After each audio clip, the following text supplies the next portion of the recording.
नमस्कार दोस्तों, आज मैं आप लोगों के लिए सुषमा मुनिंद्र जी की एक बहुत ही सुंदर रचना बड़ी माँ लेकर आई हूँ। कहानी अगर आपको पसंद आती है तो इसे लाइक और शेयर कीजिएगा, और अगर हमारे चैनल पर नए हैं तो प्लीज़ इसे सब्सक्राइब जरूर कीजिएगा। चलिए कहानी शुरू करते हैं। बड़ी माँ। मैं कॉलेज से घर पहुंची तो माँ का कर्कश नाद पड़ा कानों में। वे भाभी से कह रही थी, देखती है सुमन, बुढ़िया को नए नए शौक चर्रा रहे हैं बुढ़ापे में।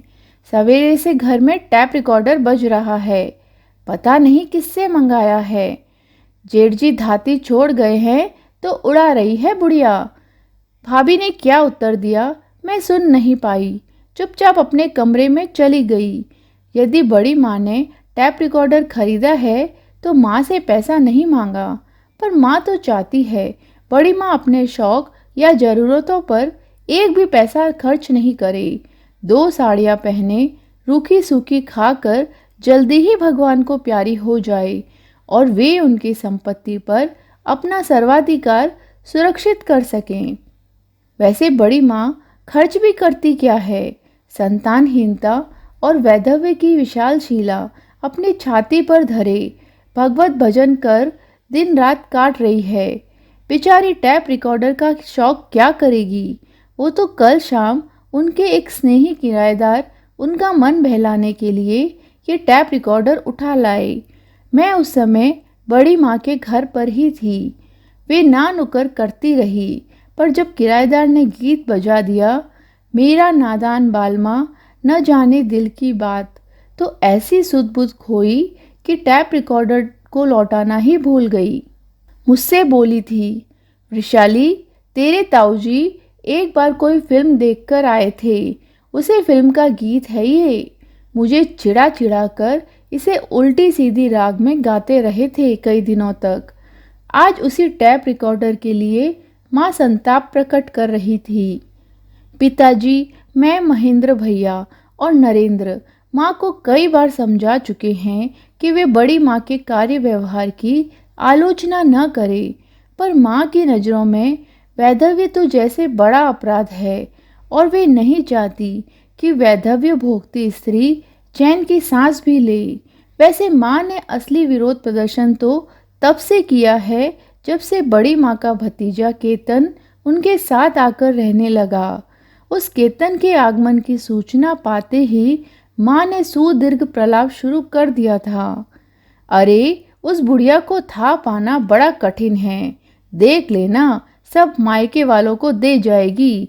खून जोर मारता है ना। जेठ जी होते तो अपने भाई भतीजों को देते, पर जेठानी में कौन सा इस परिवार का खून है।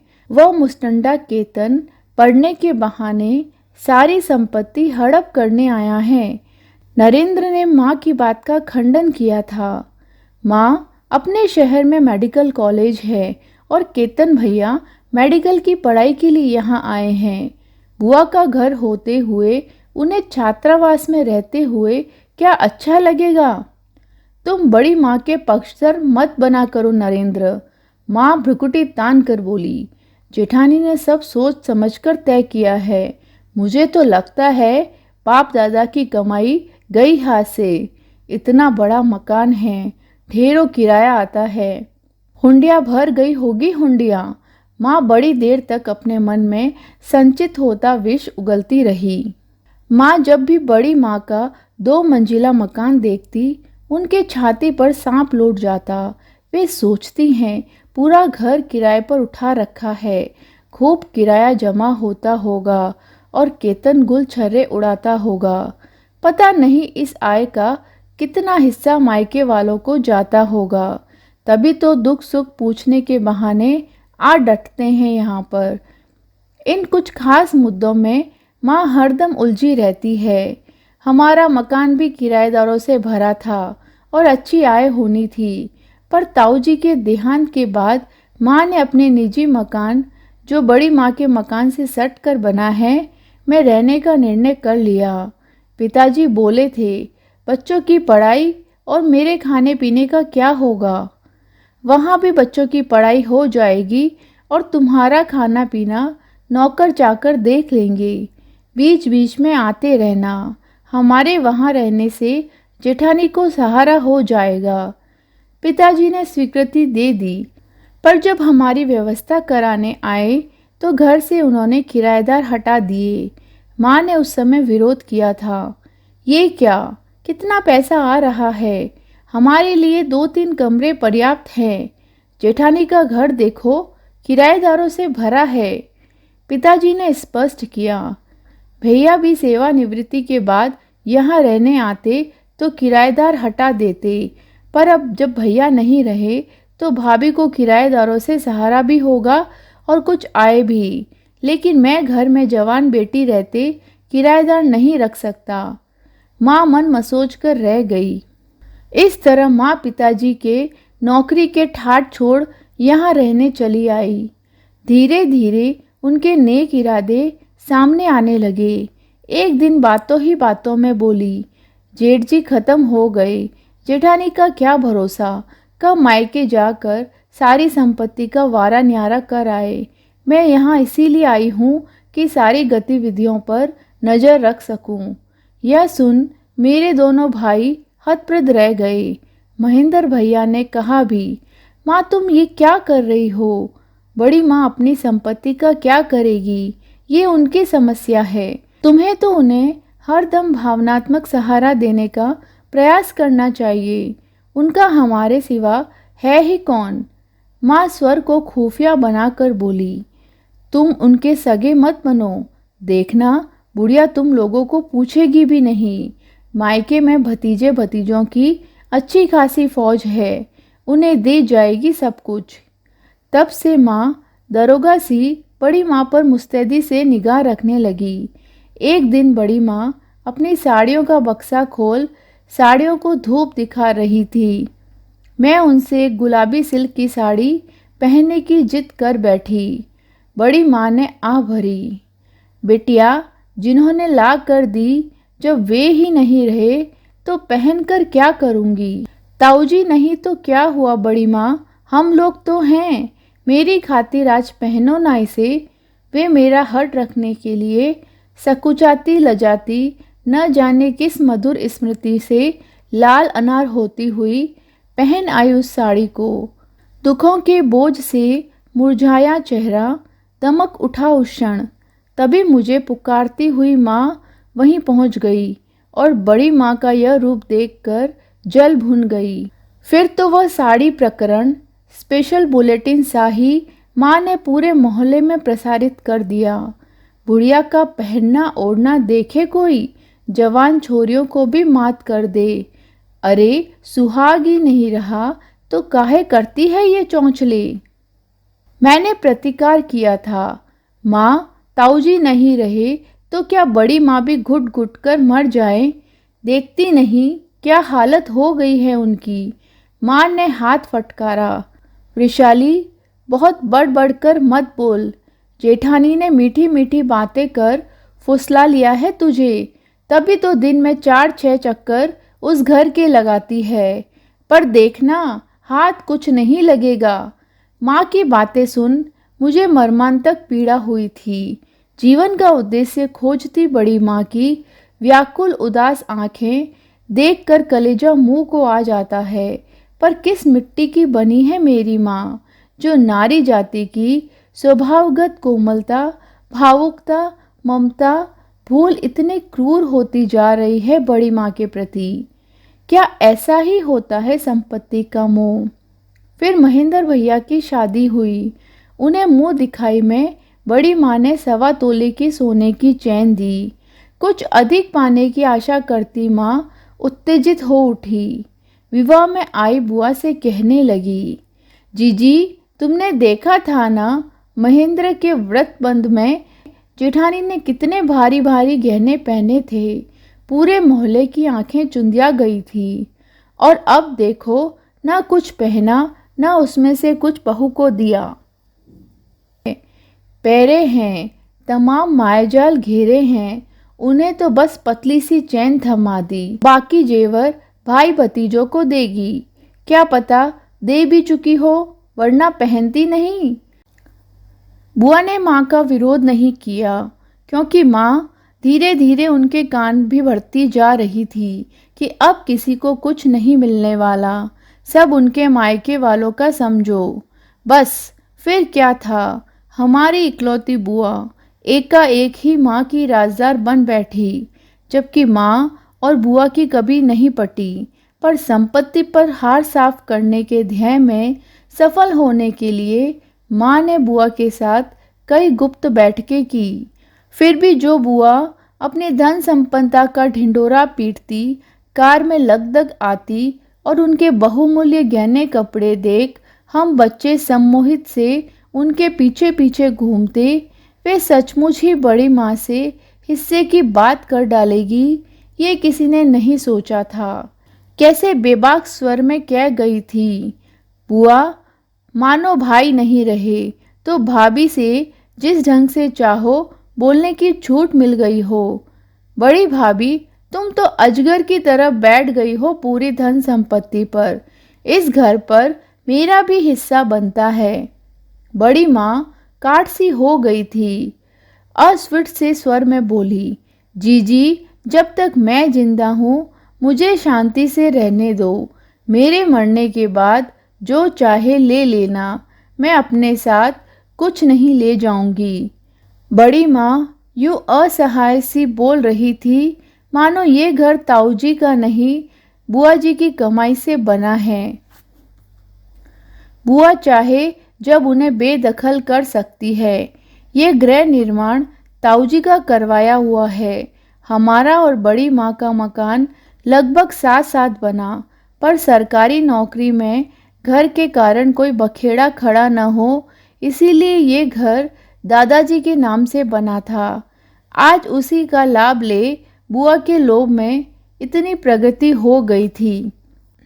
बड़ी माँ की बात पर माँ द्वारा प्रशिक्षण प्राप्त बुआ ने दूसरा तर्क रख दिया था। तुम तो अपने साथ नहीं ले जाओगी, पर तुम्हारे जो भाई भतीजे बहन भांजे आए दिन इसे सराय समझकर टिके रहते हैं, उनसे कौन निपटेगा। पर कटे पंछी की तरह फड़फड़ाकर बोली थी बड़ी माँ, अपने भाई भतीजों को यहाँ आने से कैसे रोक सकती हूँ। वे मेरा दुख दर्द बांटने आते हैं, कुछ लेने नहीं। छोटी से तो इतना भी नहीं होता कि कभी मेरे पास आकर दो बातें कर ले। बड़ी माँ की इस बात को अशिष्टता मान बुआ अपनी पुरानी अदा से मुंह बिचकाती हुई लौटने लगी। बड़ी माँ ने कहा भी, मेरे घर में रहो, पर वे छोटी भाभी के पास ठीक हूँ कहती हुई तीर की तरह निकल गई। घर पहुंचकर सारी बातें एक कथा की तरह माँ को उन्होंने कह सुनाई। कुछ बुआ की क्रोधाग्नि को माँ ने भली प्रकार प्रज्वलित किया। जीजी अब तुम चुप होकर न बैठ जाना, ताकि हमारा भी हौसला रहे, वरना बाप दादाओं की कमाई हाथ से गई। कितना बड़ा मकान है, ढेरों गहने हैं, बैंक में भी लाखों रुपए जमा होगा। उस बार बुआ कई दिनों रुकी थी। बड़ी माँ की संपत्ति को लेकर घर में जो कुछ हो रहा था वह पिताजी से गुप्त रखा जाता था।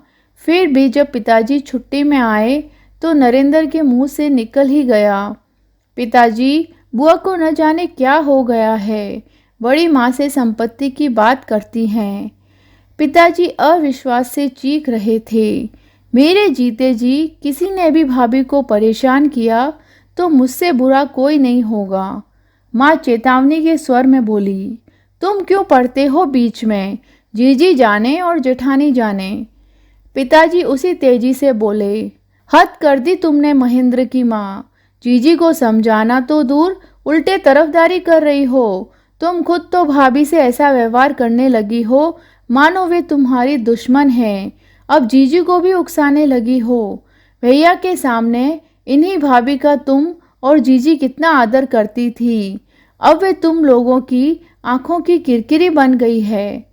माँ ने हाथ फटकारा, मैं तो उन्हें किरकिरी समझती हूँ, पर वे कौन सा मुझे या मेरे बच्चों को अपना मानती हैं, क्या दे देती हैं। उनके लिए तो मायके वाले ही सब कुछ हैं। माँ की इस घृणा पर पिताजी बेतरह भड़क उठे। मायके वालों को सब कुछ न माने तो क्या करे? तुमसे तो इतना भी नहीं होता कि कभी जाकर उनका सुख दुख पूछ लो। अरे अब वे कितने दिन की हैं? महेंद्र भैया ने पिताजी की बात का अनुमोदन किया। पिताजी ठीक कहते हैं माँ, किसी से कुछ अपेक्षा करने से पहले स्वयं के व्यवहार को सुधारना चाहिए। तुम बड़ी माँ की सहायक बनोगी तो वे भी तुमसे अपनी समस्याएं बताएंगी, पर तुम्हें तो उनका खाना पहनना, हंसना बोलना सब कुछ अखरता है। अपने इस दबंग और स्पष्टवादी ज्येष्ठ पुत्र से माँ सदैव घबराती रही है, अतः मौन रोष प्रकट करने के अलावा वो उस समय कुछ न कर सकी। भैया माँ को समझाते रहे और मैं व पिताजी बड़ी माँ के पास चले आए। आओ लाला आओ, बड़ी माँ पिताजी को देख उत्साहित हुई। पिताजी सकुचाते हुए बोले, कल वापस जा रहा हूँ भाभी, पर तुम कभी अपने आप को अकेला मत समझना। मैं हूँ न, किसी ने कुछ कहा हो तो उनकी बातों पर ध्यान मत देना। बड़ी माँ समझ गई कि वे बुआ की ओर इशारा कर रहे हैं। बोली, तुम लोगों का ही आसरा है। तुम तो जानते हो लाला, मुझ बांझ की औलादे नहीं बैठी संपत्ति हथियाने के लिए। भगवान तुम्हें बरकत दे, तुम्हारे बेटे ही मेरे बेटे हैं। मेरे मरने के बाद लोग कभी कभी नरेंद्र, महेंद्र की बड़ी माँ और उनके बच्चों की बड़ी दादी कहकर मेरा जिक्र कर लिया करेंगे। बस मैं तर जाऊंगी। मेरी संपत्ति तुम्हारी ही है, चाहे रखो या बहन को दो, मुझे क्या। कहते हुए बड़ी माँ बिलक बिलक कर रोने लगी। मेरी आंखें नम हो गई और पिताजी एक अपराधी की भांति नतमुख हुए बैठे रहे। यह रुंदन विलाप चल ही रहा था कि अपने 2-4 मित्रों को समेटे, सफ़ेद एप्रन पहने, उछलता कूदता केतन बुआ बुआ की गुहार लगाता आ धमका।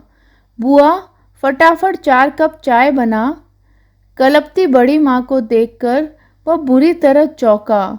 ये क्या बुआ, रो रो कर बीमार पड़ जाओगी क्या? यही सब करना है तो मैं छात्रावास चला जाऊंगा। चलो उठो, चाय पियो और हमें भी पिला दो। हटी भतीजे के सामने बड़ी माँ की एक भी ना चली। आंसू पोंछती हुई वे चाय बनाने चली गई। उधर केतन पिताजी से बोला, आप ही समझाइए बुआ को और अन्य लोगों को। आप तो जानते ही हैं, उच्च रक्तचाप से लेकर जाने कितनी बीमारी लगा बैठी हैं वे खुद को। उन्हें सुख और शांति की ज़रूरत है। पिताजी ने केतन के कंधे थपथपाते हुए कहा था, मैं तो देखूंगा ही, पर बेटा तुम अपनी बुआ का विशेष ध्यान रखना। अच्छा हुआ जो तुम यहाँ हो, तुम्हारे कारण वे समय पर बनाती खाती तो हैं, वरना अकेली दीवारों से सिर फोड़ती न जाने किस हालत में होती। चाय पीकर हम घर पहुँचे तो मैं संभावित गृह युद्ध से आतंकित थी। बड़ी माँ के बिलखने का असर पिताजी के हृदय पर इतना पुरजोर था कि रात के खाने के लिए इनकार करते हुए चद्दर तान लेट गए। माँ की हिम्मत नहीं हुई कुछ पूछने की। मुझसे ही पूछा। मैंने बताया तो बड़ी माँ के व्यवहार को तिर्या चरित्र की संज्ञा दे डाली उन्होंने। मैं जानती हूँ बड़ी माँ का सब कुछ हमें ही मिलना है। वे अक्सर कहती हैं मुझसे, वृषाली मेरा सब कुछ तुम लोगों का ही है, सब दे जाऊंगी। अभी दे दूंगी तो दूध की मक्खी की तरह फेंक दी जाऊंगी। जब तक मैं हूँ सब कुछ मेरे हाथों में ही रहेगा। कहकर वे मेरी पीठ पर धौल जमाती हंसती और मैं हतप्रत होती कि उनकी सीधी सरल निष्कपट बुद्धि में ये गूढ़ बात उपजी कैसे। पर बड़ी माँ की इस बात को कूटनीति कहती। इस बार महेंद्र भैया के समझाने का माँ पर धनात्मक प्रभाव पड़ा और शायद इसी तरह संपत्ति मिल सके सोच वे दूसरे दिन पहुँच गई बड़ी माँ के पास। आज कैसे आना हुआ छोटी? बड़ी माँ कुछ चकित होकर बोली। क्या बताऊं दीदी, आज तो तुम्हारे देवर ने मुझे बहुत फटकारा और बोले, गृहस्थी में तुम कितनी भी व्यस्त हो, पर इतनी व्यस्त नहीं हो गई हो कि भाभी के पास 2 घड़ी भी ना बैठ सको। सरल हृदया बड़ी माँ बोली, छोटी, भरे पूरे परिवार में बहुत काम होते हैं, मैं तो बस भगवान को याद कर दिन काट रही हूँ। भगवान का नाम लेकर तुमने अच्छी याद दिलाई। माँ रहस्योद्घाटन सा करती हुई बोली, आज जेठ जी ने मुझे सपना दिया कि तुम जेठानी को अपना मान कर चलो, उन्हें आराम दो और उनकी संपत्ति की देखभाल करो। घर की संपत्ति घर वालों को मिलेगी तो मेरी आत्मा को ठंडक पहुँचेगी। माँ के इस मिथ्याचार पर मेरी आंखें शर्म से जमीन में गड़ गई। संपत्ति हथियाने के लिए उन्होंने मृत आत्मा को भी नहीं छोड़ा, पर बड़ी माँ सारी बात को 16 आने सच मान कह उठी। ठीक ही तो कहा तुम्हारे जेठ जी ने छोटी, घर की जमीन जायदाद घर में ही रहनी चाहिए। पता नहीं माँ उनकी बातों से संतुष्ट हुई भी या नहीं, पर उस दिन से गाहे बगाहे उनके पास जाने लगी। इस बात की टो लेना भी तो आवश्यक रहता था कि बड़ी माँ के मायके से कौन कब आया, क्या खाया और क्या ले गया। इसी बात को लेकर एक बार मैं उलझ गई माँ से।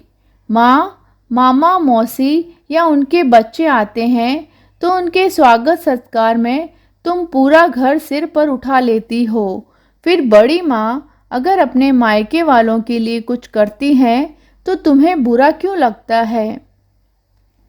माँ दीदे फाड़ कर कुछ देर तक मेरी तरफ देखती रही, फिर बोली, मैं मायके वालों को घर नहीं लुटा रही हूँ, पर वो मुस्टंडा केतन तो सब हड़पने ही आया है। केतन के लिए माँ के मुंह से हर दम मुस्टंडा ही निकलता है।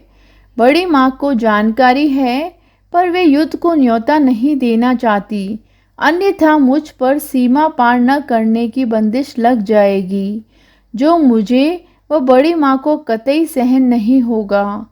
फिर सब कुछ बड़ी तेजी से घटता गया। केतन चिकित्सक बन गया, नरेंद्र नौकरी में लगकर बाहर चला गया, महेंद्र भैया तो बाहर ही थे, मेरा विवाह भी हो गया और बड़ी माँ एकदम अकेली रह गई। धीरे धीरे अकेलेपन और तमाम छोटी बड़ी बीमारियों ने बड़ी माँ को तोड़ दिया। एक बार खटिया से लगी तो फिर उठी ही नहीं। अंत समय में हम सभी उनके पास पहुंच गए थे। केतन ने तो चिकित्सकों की छोटी मोटी भीड़ भी जुटा डाली, पर वे बड़ी माँ में जीने की इच्छा शक्ति जागृत नहीं कर पाए। अंतिम यात्रा पर जाती बड़ी माँ सब कुछ पिताजी को सौंप गई। लाला, संभालो अपना घर और मुझे जिम्मेदारी से मुक्ति दो। माँ के झरझर आंसू बहने लगे थे। पता नहीं इतना कुछ पाने के आनंद में या बड़ी माँ के प्रति स्वयं के दुराग्रह को लेकर पश्चाताप स्वरूप मैं बड़ी माँ को पुकारती रह गई, पर वे सारे रिश्ते नाते तोड़ सुविकसित चिकित्सा विज्ञान को ठेंगा दिखा इस निष्ठुर संसार से विदा हो गई। दूसरे शब्दों में कहूँ तो बड़ी माँ की मृत्यु यात्रा तो उसी दिन शुरू हो गई थी जिस दिन ताऊजी ने उनका साथ छोड़ा था। माँ और बुआ का दुर्व्यवहार झेलती, ताऊजी के सानिध्य का सख्त अभाव महसूस करती बड़ी माँ तिल तिल चुकती गई। यदि उन्हें सबका भावनात्मक सहारा मिला होता तो परिस्थिति संभवतः कुछ और होती, पर अब तो जो होना था सो हो चुका था। तो कैसी लगी आपको सुषमा मुनिंद्र जी की सुंदर सी रचना बड़ी माँ? कहानी पसंद आई है तो इसे लाइक शेयर कीजिएगा और अपने विचार कमेंट बॉक्स में ज़रूर लिखिएगा। मिलती हूँ किसी नई रचना के साथ में, तब तक अपना ख्याल रखिए।